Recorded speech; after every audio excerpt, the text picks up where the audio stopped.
কসবা টিভির পক্ষ থেকে স্বাগতম। শিরোনাম নিয়ে সাথে আছি আমি শারমিন আক্তার। কসবায় জাতির পিতা বঙ্গবন্ধু শেখ মুজিবুর রহমানের ৪৯তম শাহাদাত বার্ষিকী পালন উপলক্ষে প্রস্তুতি সভা এবং আইন শৃঙ্খলা মাসিক সভা অনুষ্ঠিত। কসবা টিভির ডেস্ক রিপোর্ট, তথ্যচিত্রে তানভীর আলম ডালি।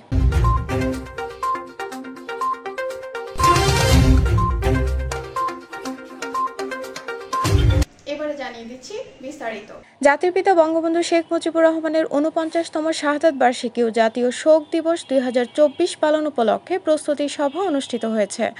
আজ মঙ্গলবার কসবা উপজেলা পরিষদ মিলনায়তনে সকাল ১১টায় উপজেলা নির্বাহী কর্মকর্তা মোহাম্মদ শাহরিয়ার মুক্তারের সভাপতিত্বে সভায় প্রধান অতিথি ছিলেন কসবা উপজেলা পরিষদ চেয়ারম্যান ও উপজেলা আওয়ামী লীগের সহসভাপতি মোহাম্মদ সাইদুর রহমান স্বপন।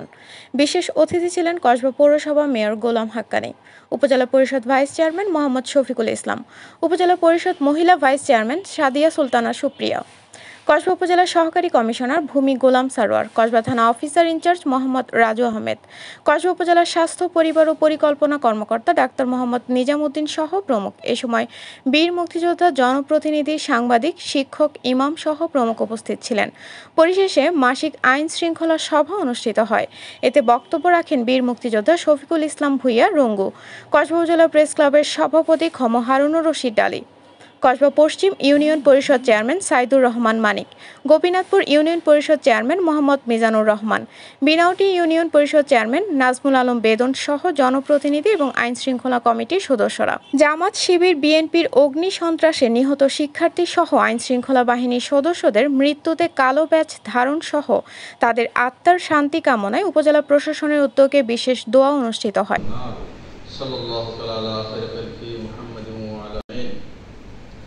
আল্লাহ তাআলা, তুমি দয়া করে আমাদের বাংলাদেশের উপর রহমত নাযিল করো। আমাদের এই বাংলাদেশে এখন সহিংসতায় যত মানুষ শহীদ হয়েছে তাদের সকলকে তুমি ক্ষমা করে দাও। আল্লাহ, আমাদের দেশের তোমার খাস রহমত বরকত নাযিল করে আমাদের দেশটাকে তুমি শান্তি করে দাও। আল্লাহ, আমাদের সকলের যেভাবে শান্তি হয়, যেভাবে সুশৃঙ্খল হয়, সেভাবে তুমি সুন্দরভাবে বরকত নাযিল করো। সকল প্রকার সহিংসতা থেকে আমাদের দেশকে মুক্ত করো। ربنا اغفر لي ولوالدي ولارحمهما كما ربياني صغيرا سبحان ربك رب العزة عما يصفون وسلام على المرسلين وارحمنا معهم برحمتك يا ارحم الراحمين। আল্লাহ, আমাদের বঙ্গবন্ধু শেখ মুজিবুর রহমান এবং ওনার আত্মীয়স্বজন সহ যারা কবরবাসী হয়ে গিয়েছে, আল্লাহ তাদের সকলকে তুমি ক্ষমা করে দাও।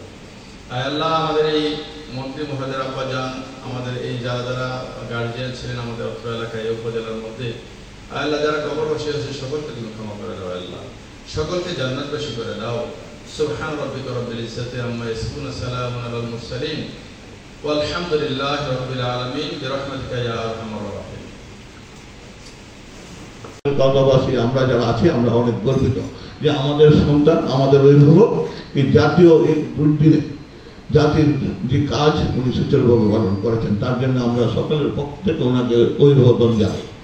আমি পরিশেষে আরেকটি কথা বলতে চাই যে আমরা আগামীতে সারা বাংলাদেশে যেখানে কোটা আন্দোলন শেষ হয়ে গেছে, ছাত্রদের সকল দাবি আমাদের সরকার মেনে নিয়েছে। যেমন আমরা আমাদের নেত্রী প্রধানমন্ত্রী 2018 সালে এই কোটা আন্দোলন যেটা করেছিলেন, সেই কোটার কথা বাতিল করে দিয়েছিলেন। আমাদের মাননীয় হাইকোর্ট সেটাকে বহাল করে আজকের এই পরিস্থিতির উদ্যোগ হয়েছিল। সেটাও আমাদের সরকারের প্রচেষ্টায় আমাদের মাননীয় আইনমন্ত্রী মহোদয় অগ্রণী ভূমিকা রেখেছেন। আজকে সুপ্রিম কোর্ট থেকে ওটা বাতিল করে দিয়ে ছাত্রদের সকল দাবি দাওয়া আমরা মেনে নিয়েছে সরকার। তারপরেও কতিপয় দুষ্কৃতিকারী বিএনপি জামাতের যারা দুষ্কৃতিকারী আছে, ওনারা আজকে দেশকে অস্থিতি। এতক্ষণ ধরে কসবা টিভির সাথে থাকার জন্য আপনাদের ধন্যবাদ। কসবা টিভিকে লাইক, শেয়ার এবং সাবস্ক্রাইব করে পাশে থাকুন। আল্লাহ হাফেজ।